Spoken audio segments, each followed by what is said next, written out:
Australia could refuse a royal visit from King Charles and Queen Consort Camilla if the country decides to press ahead with a referendum on the monarchy. As a Commonwealth country, the Australian government needs to be willing to facilitate a royal trip, with the new Prime Minister planning to put the King's rule in the country to a vote, a royal expert has said. Anthony Albanese was elected as Australia's PM last year, with his Labor Party strong supporters of republicanism. Daily Express royal correspondent Richard Palmer said that although it is not an urgent priority, the early stages of republicanism in Australia are starting to take shape. He told the Daily Express Royal Roundup, "Australia clearly has got a Prime Minister who wants his country to become a republic, not in this term of office by the sounds of it. He thinks it's not an urgent priority. We're seeing the early steps towards a transition to a republic in Australia, unless Mr. Albanese loses the next election. If he wins a second term, it's likely there will be a referendum in Australia. In the meantime, the question is, will he want to facilitate a royal visit to his country?"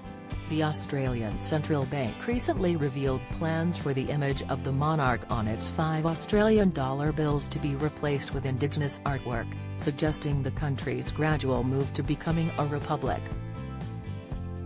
Treasurer Jim Chalmers welcomed the move as an important opportunity to recognise more of our Indigenous heritage and history and culture. However, leader of the opposition Liberal Party Peter Dutton claimed it was another attack on our systems, on our society and our institutions.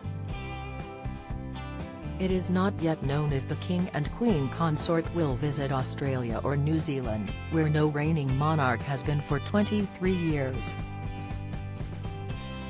This comes as the King and Queen's first official trip as monarchs will be made next month to France and Germany. It is thought Charles and Camilla will travel to Paris in the last week of March, before going on to Hamburg and Berlin, where he is expected to make a speech in the German parliament, the Bundestag.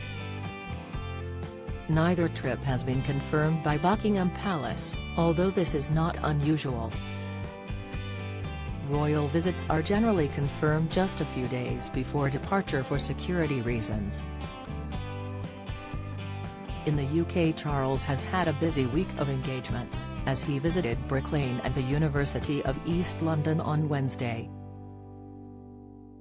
He also found time in the day to meet with Ukrainian President Volodymyr Zelensky for the first time at Buckingham Palace.